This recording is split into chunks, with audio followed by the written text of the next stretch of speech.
अस्सलाम वालेकुम नाजरीन, मैं हूं आपका मेज़बान परवेज़ इकबाल। नज़र डालते हैं यूरोप की ताज़ा तरीन खबरों पर। कोरोना बहरान की वजह से यूरोप पहुंचने वाले तारकिन वतन की तादाद में नुमायां कमी वाक़या हुई है। मुख्तलिफ ममालिक में सफरी पाबंदियों और बार्डर्स की बंदिश की वजह से तारकिन वतन के यूरोप पहुंचने के इम्कानात कम हो गए हैं। दूसरी तरफ ताज़ा तरीन इतलात के मुताबिक लीबिया के करीब एक कश्ती की हादसे में 50 तारकिन वतन हलाक हो गए हैं। नॉर्वे में एक मियाँ बीवी को स्पेन से वापसी पर करंतना से इनकार करने पर 20,000 कोरोना जुर्माना किया गया है। नॉर्वे के हुक्काम का कहना है कि नॉर्वे पहुंचने वाले गैर मुल्कियों में से सिर्फ निस्फ कंट्रोल सेंटर को कोरोना की सूरत हाल से आगाह करते हैं और हुक्काम की कालों का जवाब देते हैं। डेनमार्क की हुकूमत ने इंडिया को 53 वेंटिलेटर फराम किए हैं। दूसरी तरफ खबरें हैं कि स्वीडन की हुकूमत डेनमार्क और नॉर्वे के शहरियों के लिए इस माह के आखिर तक सफरी पाबंदियां खत्म कर देगी। स्वीडन की 4 अपोजिशन पार्टियों ने हुकूमत के मुकाबले में सख्त हिजरत पॉलिसी की तजवीज पेश की है। इससे पहले हुकूमत ने तारकिन वतन के हवाले से बिल पार्लियामेंट में पेश किया है। दूसरी तरफ स्वीडन में कोरोना पाबंदियों के खिलाफ एहतजाज मुनक्कद करवाने वाले 4 अफराद को 1,20,000 कोरोना का जुर्माना किया गया है। हॉलैंड में रहने वाले लाखों तारकिन वतन कोरोना वैक्सीन की खुराक हासिल करने से महरूम है, क्योंकि वो बाकायदा तौर पर बल्दिया में रजिस्टर नहीं है। उधर रोटरडैम के शमाल मशरक में एक अपार्टमेंट में आग लगने के वाक़े में 3 अफराद हलाक हो गए हैं। पुर्तगाल ने बहुत से ममालक के लिए हवाई परवाजों की पाबंदी में 16 मई तक तोसी कर दी है। इन ममालक में भारत, जनूबी अफ्रीका, फ्रांस और हॉलैंड के ममालक भी शामिल हैं। उधर हुक्काम का कहना है कि स्पेन के साथ बॉर्डर खुलने के बाद 5,000 से ज्यादा गाड़ियां स्पेन से अलगारवे में दाखिल हुई है। दूसरी तरफ बैंक ऑफ पुर्तगाल का कहना है कि घरों के कुल कर्जे एक बार फिर बढ़कर 1,21,356 यूरो हो गए हैं। बेल्जियम गुज़िश्ता हफ्ते कोरोना के बायस अस्पताल में दाखिल होने वालों की तादाद में 16% कमी आई है, जबकि दूसरी तरफ बेल्जियम में कोरोना केसेस की मजमूई तादाद 1 मिलियन तक पहुंचने वाली है।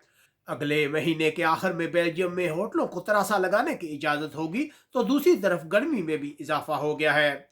यूरोपीय कमीशन ने तजवीज पेश की है कि यूरोपीय ममालक यूरोप के बाहर के ममालक के लिए सफरी पाबंदियां फौरन खत्म कर दें, क्योंकि बहुत से ममालक के लोगों ने कोरोना वैक्सीन की खुराकें हासिल की हैं। यूनान में तकरीबन 6 माह की बंदिश के बाद बार रेस्टोरेंट खुल गए हैं। यूनान ने पाबंदियां नरम करना शुरू कर दी है, लेकिन अब भी कुछ पाबंदियां बरकरार रहेंगी, जबकि कर्फ्यू के वक्त को तब्दील करके रात 11 बजे तक कर दिया गया है। यूनान कोरोना वैक्सीनेशन के अपने तीसरे मरहले में दाखिल हो गया है। इस माह 2.15 मिलियन लोगों को कोरोना वैक्सीन की खुराकें मिलेंगी। यूनान के हुक्काम का कहना है कि उन्होंने 170 तारकिन वतन को डूबने से बचाया है। फ्रांस लॉकडाउन में नरमी का पहला मरहला शुरू हो गया है। 10 किलोमीटर दूर सफर की शर्त खत्म हो गई है, जिसके बाद फ्रांस में तमाम बच्चों के सेकेंडरी और हाई स्कूल खुल गए हैं, जबकि 19 मई से बार रेस्टोरेंट भी खुल सकते हैं। इस हवाले से माहिरीन सेहत ने खबरदार किया है कि जल्दबाजी से कोरोना की चौथी लहर का खतरा है। फ्रांस 6 माह के बाद अस्पतालों में कम तरीन 113 अमवात रिकॉर्ड हुई है। बेल्जियम की पुलिस का कहना है कि उन्होंने दुनिया के सबसे बड़े डार्क नेट चाइल्ड फाशी प्लेटफॉर्म को बंद कर दिया है और छापे मारकर इस नेटवर्क के सिलसिले में 4 अफराद को गिरफ्तार किया है। इस प्लेटफॉर्म पर बच्चों के हवाले से गंदा मवाद शेयर किया जा रहा था। उधर खबरें हैं कि जर्मनी के हुक्काम जुम्मे के रोज से ऐसे अफराद के लिए कोरोना पाबंदियां नरम कर देंगे जिन्होंने कोरोना वैक्सीन की खुराकें हासिल की है। जर्मनी गुज़िश्ता रोज के एहतजाज के सिलसिले में बहुत से अफराद को हिरासत में लिया गया है। बरतानिया के वज़ीर आज़म बोरिस जॉनसन ने इशारा दिया है कि 17 मई से गैर मुल्की सफर का आगाज हो सकता है, लेकिन उनका कहना था कि एहतियात जरूरी है। मजीद तफसीलात इस हफ्ते सामने आएंगी। वज़ीर आज़म का कहना है कि 1 मीटर दूरी की शर्त का भी 21 जून को खात्मा हो सकता है। वेल्स में लॉकडाउन पाबंदियों में नरमी के बाद लोगों को जिम्स में जाने की इजाजत मिल गई है।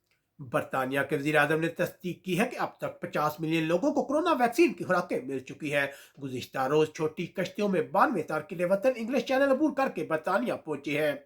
इटली के हुक्काम ने मशहूर कलाजियम की एक नई मंजिल तमीर करने का फैसला किया है, ताकि ज़ायरीन को खड़ा होने का मौका फराहम किया जा सके। इटली 2020 में बच्चों की पैदाइश की शरह में 30% कमी वाक़या हुई है, जबकि अमवात 18% बढ़कर 7,40,000 हो गई हैं। भारत से इटली आने वाली एयर इंडिया की परवाज में बहुत से अफराद में कोरोना की तस्दीक हुई है, जिसके बाद तमाम अफराद को करंतना कर दिया गया है।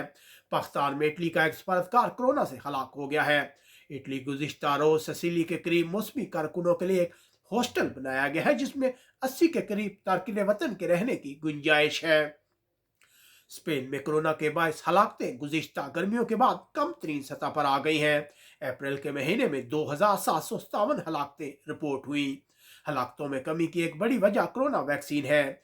स्पेन की पुलिस ने एक फार्मेसी के वर्कर को गिरफ्तार किया है, जो मराकश के शहरियों को सफर करने के लिए कोरोना का जाली सर्टिफिकेट बनाकर दे रहा था। उधर कातालोनिया की हुकूमत 9 मई को इमरजेंसी की मुद्दत खत्म होने के बाद रात के कर्फ्यू में तोसी न करने के बारे में सोच रही है, क्योंकि कातालोनिया में कोरोना के हवाले से हालात अच्छे हैं। बार्सिलोना में कोरोना पाबंदियों में मुसलमानों की मदद करने के लिए बास चर्च ने अपने दरवाजे खोल लिए हैं और वो मुसलमानों में खुराक भी तकसीम कर रहे हैं। पाकिस्तान की हुकूमत की जानब से गैर मुल्की हवाई परवाजों में 80% कमी के बाद बहुत से ममालक के लिए हवाई टिकटों में 40% इजाफा हो गया है, जिसके बाद ओवरसीज पाकिस्तानियों की अक्सरियत ईद बैरून मुल्क मनाने पर मजबूर है। अब तक के लिए इतना ही। कमेंट्स करके अपनी राय से ज़रूर आगाह कीजिएगा। अल्लाह हाफिज़।